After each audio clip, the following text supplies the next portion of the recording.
Hello, happy Friday. So, I wanted to come on here and talk to you about the difference between guilt and shame.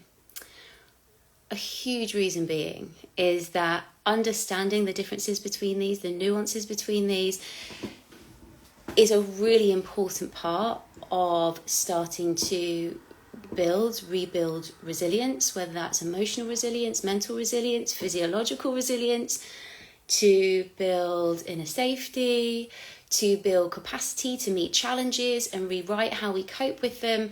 Understanding the difference between guilt and shame is so important. So I wanted to give two examples, one that my teacher shared with me a few years ago.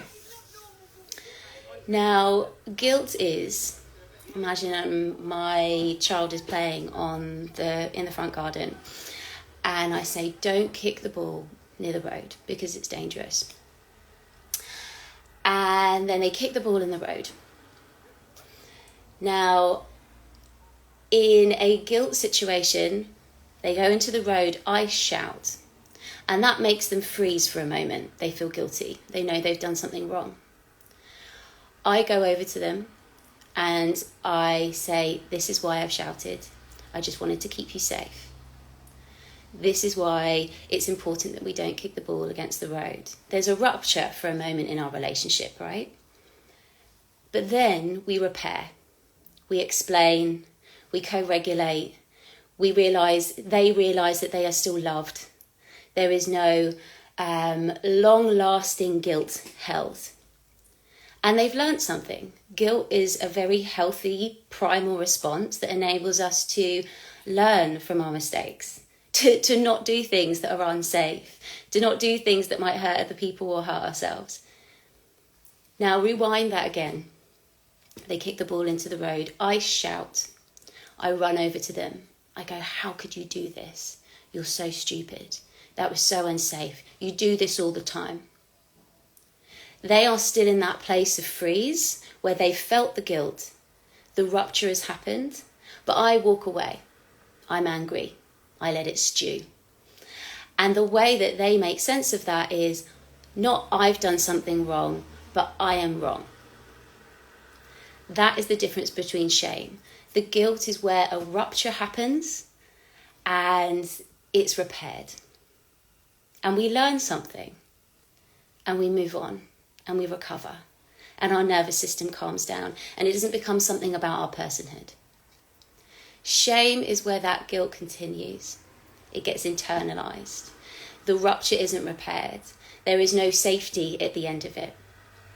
Now, the reason that I'm sharing this, firstly, is because rupture and repair is vital for resilience, whether that be within the relationship we have with ourselves, when we make mistakes, when we mess up.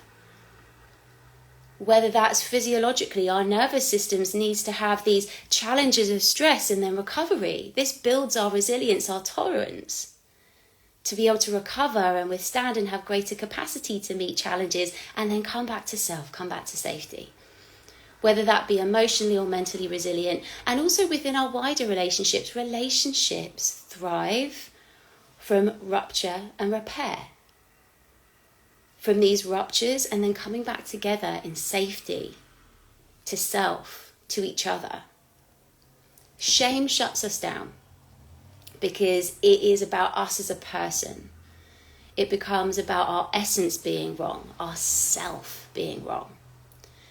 And the more that we hold shame, we avoid more and more risks of feeling it again. You know, in some ways it's masterful wiring as human beings, like, don't do that again, don't take risks, don't speak out, don't try again, because then I'll feel that.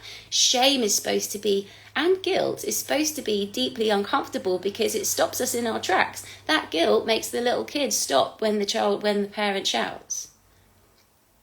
But the shame, when that continues, and it's not just, because it's always an embodied experience first, it's contraction, it's freeze, it's uncomfortable.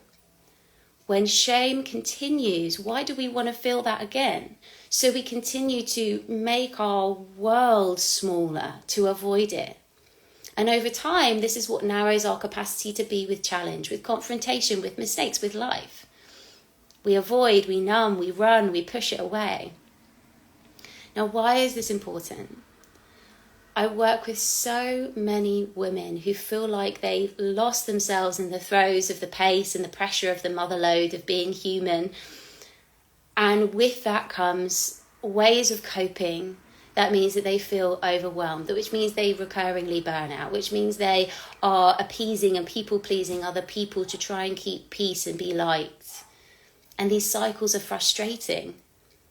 And when these cycles are frustrating, like, oh shit, I've done it again. We then treat ourselves and our challenges as bad and wrong. If shame has been a theme throughout our lives, we will treat ourselves when we require support, when there are challenges that we want to face and heal and reconcile within ourselves.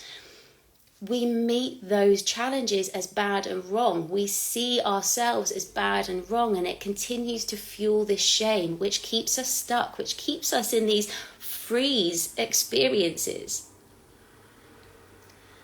And that's how so many of us had learned to make sense of the world, to make sense of pain and hurt, to make it mean something about us.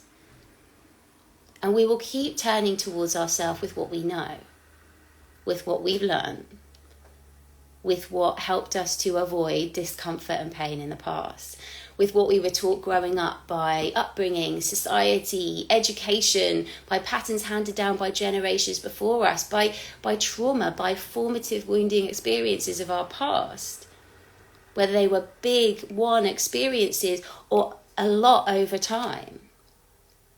But when women start this somatic turning towards themselves, their embodied experience, the very approach of this work, the very foundations of it is compassion, no shame, no blame, curiosity, safety, dignity, no judgment, welcoming of our experience. So we can start to meet the discomfort and challenges of being human with these very things.